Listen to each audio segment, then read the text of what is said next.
Grace and mercy and peace to you today from God our Father, from Jesus our Savior too.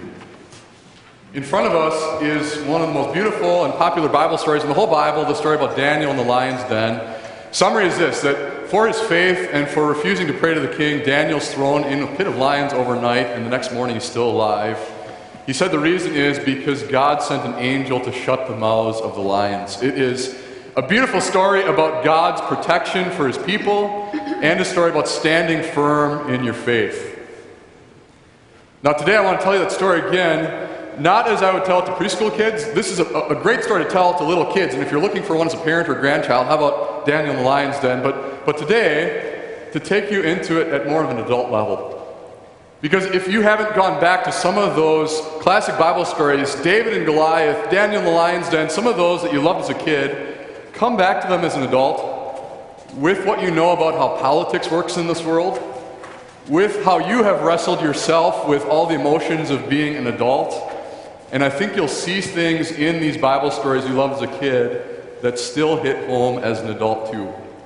So today, put your shoes in yourself in the shoes of this man named Daniel, and as I tell the story again, what would you have been thinking? How would you have reacted? What would you have done if you would have been him? The book of Hebrews tells us to take these examples of the heroes of faith and to imitate them ourselves. So as I tell you the story, let me go back before Daniel in the lion's den, all the way to when Daniel was a kid. This is what the map would have looked like in his part of the world. The whole purple area is the Assyrian Empire. But as Daniel was a child, this was crumbling and everybody knew it. And everyone knew that as the Assyrian Empire fell apart, it was either going to be the Egyptians or the Babylonians who were going to dominate the Middle East. So, here's a map of the battle that was brewing when Daniel was a kid, maybe about 10 years old.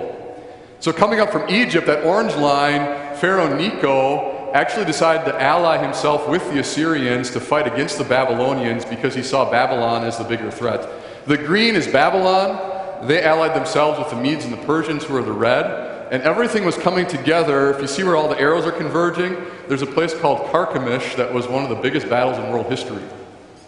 But before that, you go back to the land of Israel, and as Daniel was a kid, there was a good king named Josiah, who, if you'd make a list of the top best kings, he'd be near the top because there was a Reformation where he restored the temple and the worship of God. Now, he was stuck in the middle, and the big political debate wasn't between Republicans and Democrats. It was, should you be pro-Egypt or pro-Babylon? He decided to actually help the Babylonians, and he took his army and tried to stop the Egyptians and block them from coming up the coast. And in that battle, he died. He was still young, about my age, in his late 30s. And you wonder what would have happened if this good king would have lived another 30 or 40 years. But Daniel probably remembered that. That was when Daniel was about 10 years old. The next king was taken as a political prisoner down to Egypt. And 4 years later, that battle happened at Carchemish, and a young Babylonian king named Nebuchadnezzar won the battle and established the Babylonian Empire. The aftermath of that was he pushed his advantage down toward Egypt. There are three colored lines where Nebuchadnezzar invaded Israel 3 times.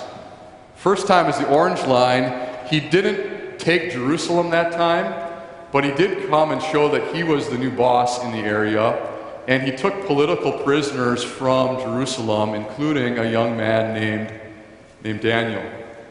We don't know his age, but we know he must have been from the nobility in Jerusalem. He probably was between 10 and 20. If you split the difference and think 15, that's like a sophomore in high school. And that was only the first of at least 4 different waves of people taken captive to Babylon. So that was the year 605 BC. Daniel was taken captive as like a 15-year-old kid. 8 years later, Nebuchadnezzar came back, Ezekiel, and 3,000 other people were taken captive. 11 years later, Nebuchadnezzar came back and destroyed Jerusalem and burned the temple down. Took another 832 people captive then, and 4 years later there were still more. The numbers there are taken from Jeremiah. And what amazes me is how low they are. It shows you just how many people were killed when the Babylonians came in. So the whole life of Daniel then is, as he is away from home, he never came back. He never was back in Jerusalem. As he's going to be in Babylon the rest of his life, is he going to stand firm in his faith, or is he going to give in to all the Babylonian religion and things around him. So chapter 1, as a 15-year-old, the big issue is, as he's going through what would have been like a high school or college education in Babylon, he was told to eat all the food that would have been unclean for someone who observed the Old Testament. And even as a 15-year-old kid, Daniel stood firm, and his friends, and they asked for a special being allowed to eat food that would have been acceptable. And God blessed Daniel. Partly his own gifts that God given him, partly that he was a very diligent worker, partly God just blessed him. Daniel kept rising up in the Babylonian government. This is the route that he would have taken and the people of Israel when they were in captivity. So at the arrows there, that's where Babylon is. They lived east and south of there. It's in Iraq today. You probably know this story from Daniel. One of those occasions was Nebuchadnezzar built this huge idol and said everybody has to bow down and worship it, a way of showing political loyalty. Daniel must have been off on other business because he wasn't there, but his friends said, no, we would rather be thrown into a fiery furnace than to bow down and worship that idol, and God saved Daniel's friends. And Daniel, throughout his life then, he was in the Babylonian government, although after Nebuchadnezzar died, it seems like he was kind of sidelined as new kings came in. But they were all weak, and the Babylonian Empire started to fall apart. So this is the story in Daniel chapter 5. On the day before the Persian army came into Babylon, the Babylonians threw a big party. Some empires go down fighting, the Babylonians went down partying. And Daniel was there. They called him in to read the writing that God put on the wall. And Daniel predicted that the Babylonian Empire was going to be defeated by the Persians. The man who came in was named Cyrus the Great. This is the one carving of how he might have looked. His empire started in the bottom right, Persia. He took over the empire of the Medes, is yellow. Then he conquered the Lydians in what's Turkey today. Finally, he came back and took Babylon. And that's what brings us then to chapter 6 and Daniel and the lion's den. So if Daniel hadn't lived through enough political upheaval in his life, how about this one? A complete new empire, they're going to start over with the whole political administration, and they're picking new people to lead. And if you think of the time that's passed, it's the year is now 539 BC, 66 years after Daniel was taken captive as a teenager. So if he was 15 then, that would mean that Daniel in the lion's den, he is about 81. But he's not just the token old guy from the previous administration who gets a job. He starts actually showing himself in those opening months that he's the kind of guy who's exactly the kind of person Cyrus is looking for to help lead the Persian Empire. So here's Daniel chapter 6. This is before what we read before. The plan was for Daniel to be promoted to be the top official underneath the king. And everybody else then gets jealous, all the other people who are hoping to get that spot. And just, not that it was exactly the way it is today, but now after seeing our politics in America, I kind of know how this works. Everybody else wants the top job, and so what do? They try to dig up whatever dirt they can on Daniel. So this is what 6 verse 4 says. They could find no corruption in him because he was trustworthy and neither corrupt nor negligent.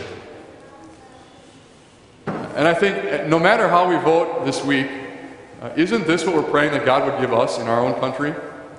If you look for one verse that would summarize what is the ideal politician like, someone where as they vet Daniel's background, he is exemplary in his public service, the way that his faith shone in what he did. So they say, we're not going to take Daniel down with that. We've got to do something about his religion. That's what that next verse says. So what Daniel faced was not so much people hated his religion as it was they wanted to take him down politically, and attacking his religion was the route to do that. So they decided to make a law that you could not pray to anyone except the king for a month. It wasn't you have to pray to the king. It wasn't you have to worship an idol. It was you have to stop worshiping for 30 days. So now, if you are Daniel, if you're in his shoes, how do you react to that? The idea of praying to anyone other than God, that's unthinkable to Daniel.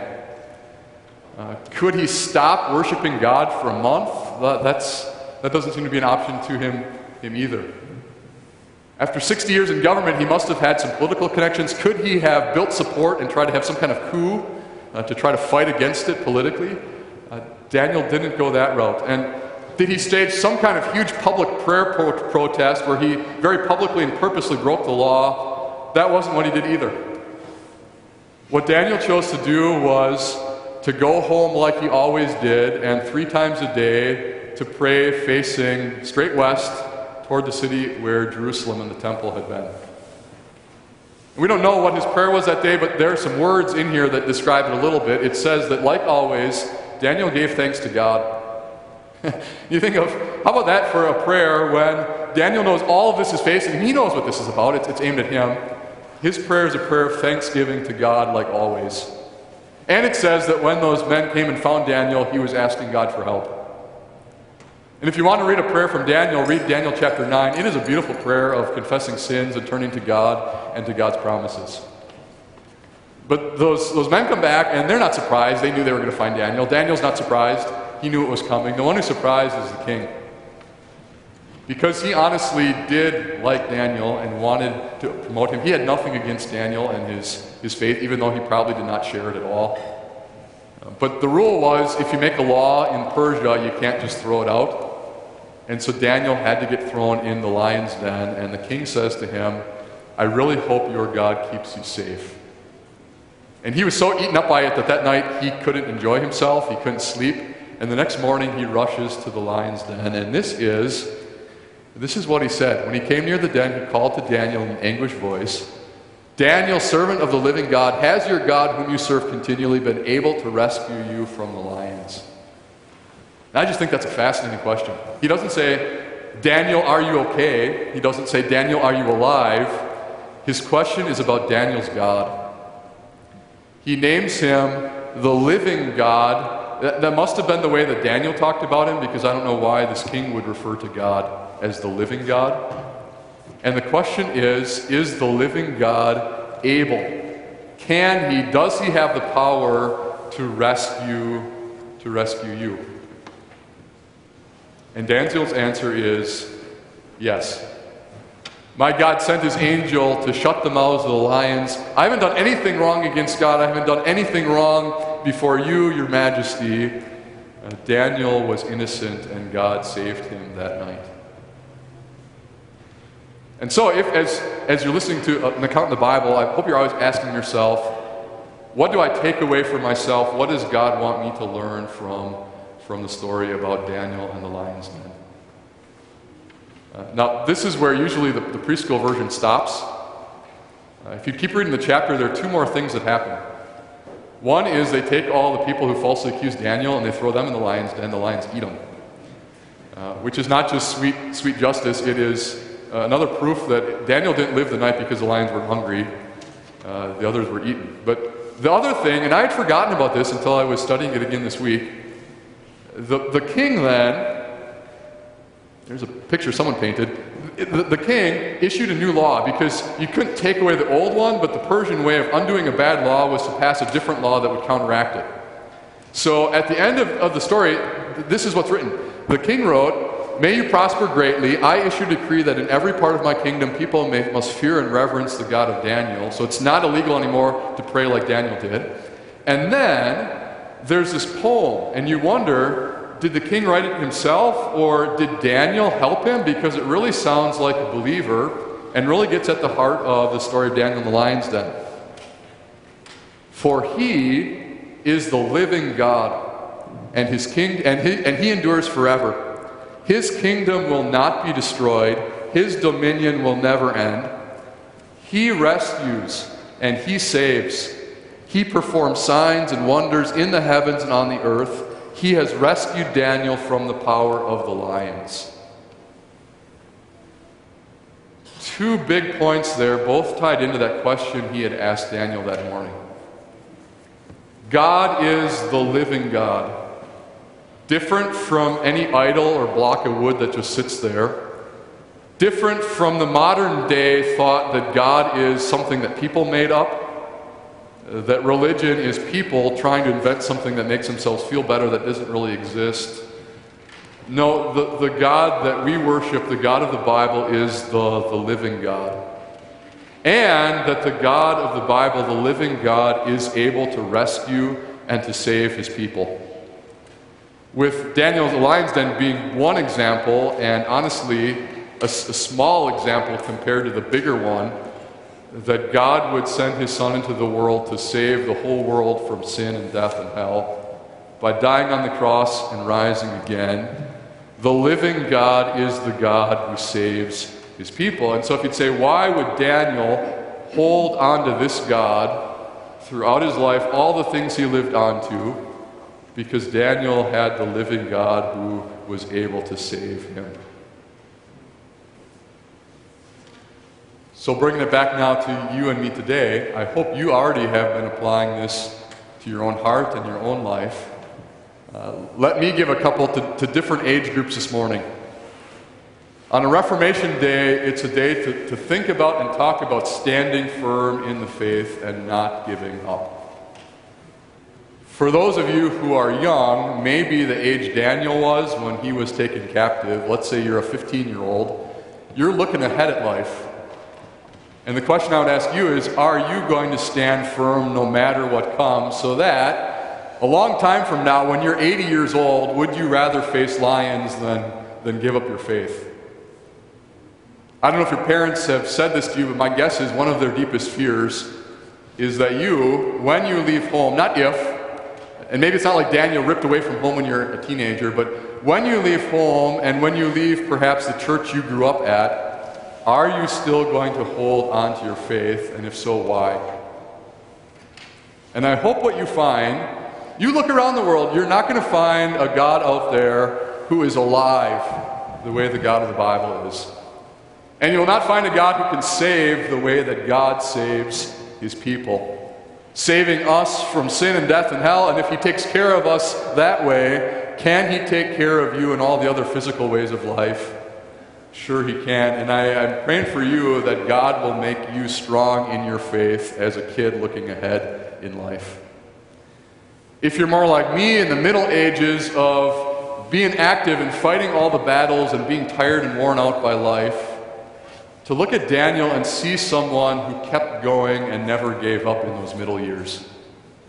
I've heard it said that we in the Christian church now need to shift from being a Jerusalem mindset to a Babylon mindset.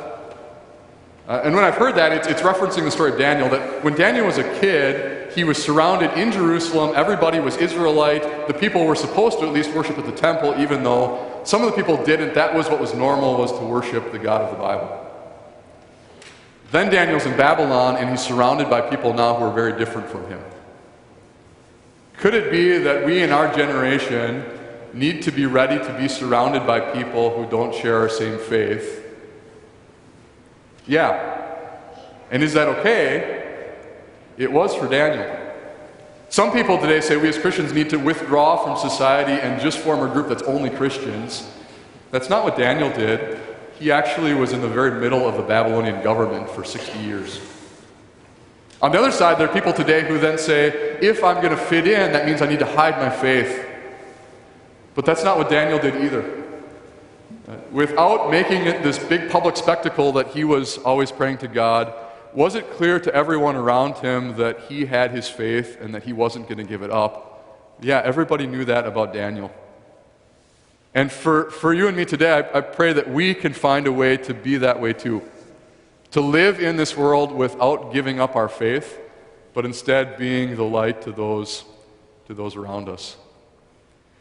To those of you who are a bit older, maybe even the 81-year range like Daniel must have been, I don't know how you've imagined this story before. I know there are plenty of paintings that look more like this, where Daniel's like a 20-year-old guy or 30-year-old guy. But there's a reason why I don't know that there's a window into the lion's den, but if you look at Daniel there, he's got gray hair and he's bald. And I don't know if that's the way you've imagined him before, but the fact is, Daniel was an old man in his 80s when he was willing to make this confession of faith and even to die for it. And those of you who do have gray hair on your head, I hope that you don't say that standing firm in the faith is only for the next generation and that the battles of life have somehow passed you by, because you're not in heaven yet. And every day that you are here might be a day for you, like Daniel, to show the world what you believe in, and to be able to confess your faith in God, even if it means facing those who would not believe. But no matter where you are, that we stand firm in our faith. The Bible talks about Daniel later on. Here's a passage from Hebrews chapter 11. It's called the Heroes of Faith chapter. So let me wrap up today with this. The chapter spends a lot more time on Abraham and on Moses, but Daniel's on the list too. It mentions a whole lot of people, including those who shut the mouths of lions. It must be a reference to Daniel. And this is the verse that then wraps up this chapter. All these heroes of faith, including Daniel in the Old Testament, these were all commended for their faith, yet none of them received what had been promised, since God had planned something better for us, so that only together with us would they be made perfect. So the New Testament, looking back, says about Daniel, that was not the greatest thing that ever happened to Daniel. Surviving that night with the lions. It must have been a wonderful day in his life.